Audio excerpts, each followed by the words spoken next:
For the first 2 years, Barbara accompanied Madison to and from school, but when Madison turned 8, Edward recommended Barbara to let Madison go to school on her own because it was just close to their house.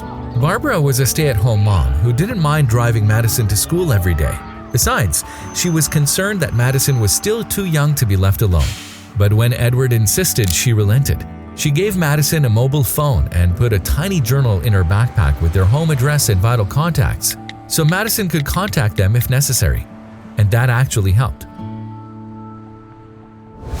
If Madison ever went to a friend's house after school or was late because she went to the park near her school, she'd always call Barbara and let her know.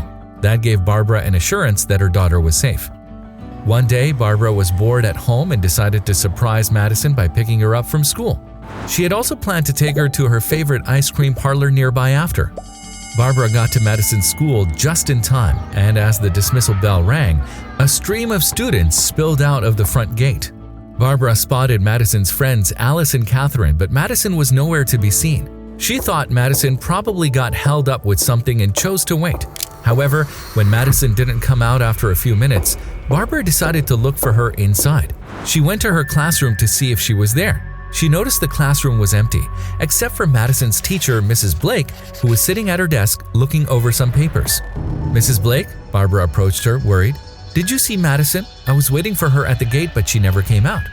"Oh, Mrs. Hunt, I'm sorry. It entirely slipped my mind to call you. Madison hasn't been to school in over a week.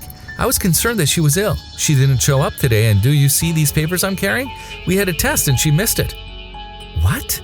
A shock ran through Barbara upon hearing her 8-year-old daughter hadn't been attending classes. "What do you mean? She leaves for school every morning." "That's strange, considering she hasn't been attending her classes. Mrs. Hunt, is everything okay at home?" Barbara was at a loss for words. She dashed out of school and dialed Madison's number, but the girl didn't answer. She called her multiple times with no success, and Madison's phone was turned off at one point. Barbara was sinking on the inside, wondering where her daughter was. She looked for Madison wherever she could, in parks and restaurants near the school, and contacted every friend she knew, but no one knew anything. Barbara was crying by this time, and she finally called Edward and told him everything. He asked Barbara to wait near the school and was there in a few minutes.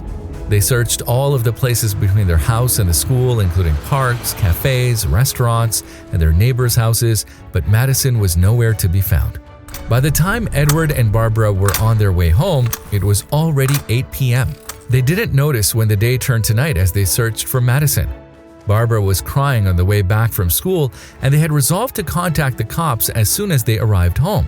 But they were still 2 houses away when Barbara saw Madison from afar waving bye to a boy on the street. "Edward!" she cried. "Maddie is there. She's right there outside our house." "What?" Edward narrowed his eyes and realized Barbara was right. "Jesus, thank God." As soon as they parked the car and got down, they ran to her. Suddenly, they glanced at each other perplexed when they discovered Madison wasn't alone, but was holding a baby wrapped in a white towel. "Who's that baby, Madison? And who is the small boy who just left?" Barbara inquired, perplexed. "Sorry, Mommy," Madison lowered her head. "Can we please go inside and talk?" "No, Madison," Barbara said sternly. "You need to answer me first. Do you know how worried Daddy and I were? We were going to call the police." Madison shook her head. "No, Mommy, please, they're going to take Layla away. Please do not call the cops. I must keep Layla safe." "Darling," Edward told Barbara, "let me handle this, okay?" "So Madison is the baby's name, Layla?" he asked. "Where'd you find her, honey?" "Layla is my friend Terrence's sister, Daddy. His granny is sick and cannot care for Layla, and she refuses to go to the hospital because she says the cops will take Layla away. Layla's parents went to the Angel 2 months ago." Edward and Barbara exchanged a worried look, and they realized Terrence's grandma was worried that social services would take Layla away since she couldn't care for her. "And why didn't you go to class, honey? Mommy called you today, but your phone was turned off." "I'm sorry, I go to Terrence's house every day to look after Layla, so I don't have time to go to classes. I return home, and when he gets home from school, we were playing with Layla today and I didn't check my phone. When I finally decided to call Mommy, the phone was dead. Terrence's granny was very sick today, so Terrence and I spent the entire day caring for her. That's why I was late. I'm sorry, I didn't tell you anything because I was scared I wouldn't be able to play with Layla again." Barbara and Edward understood that it wasn't really Madison's fault. She was just trying to help a friend, so they didn't scold her but explained that it was wrong to skip classes. "Can we keep Layla with us? Terrence cannot take care of her alone and his granny is sick." "Well, honey," Barbara said, We can't keep someone else's baby like that with us, but Daddy and I will figure out a way to help her. Let's go inside now, it's getting cold." The following day, Barbara and Edward went to Terrence's house and told his grandma, Mrs. Peterson, everything. He also offered to assist her in raising Layla so she would not have to turn to the authorities and risk losing custody of Layla. The older woman was in tears and couldn't stop thanking Edward and Barbara. As time went on, Barbara started spending more time at Terrence's house and looking after Layla and Mrs. Peterson. She fell in love with Layla, and one day she asked Edward if they could adopt her and Terrence. Edward was more than happy to have Layla and Terrence as his children, but he suggested Barbara ask Mrs. Peterson first. After much hesitation, Barbara proposed the idea to Mrs. Peterson, and she was surprised when Mrs. Peterson agreed. "You see, honey," she said, "I'm an old bird, and I'm always worried about what will happen to my grandchildren after I die.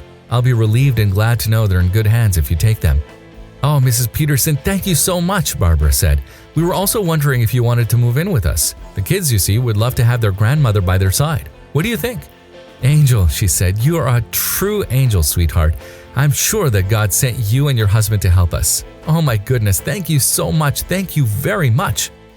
From that day on, Mrs. Peterson, Terrence, and Layla moved in with the Hunts. Edward and Barbara started the adoption process soon, and 2 months later, Terrence and Layla were legally theirs. If you like the video, please give it a thumbs up and consider sharing it with someone who may find it interesting. Thanks for watching, and I'll talk to you in the next one.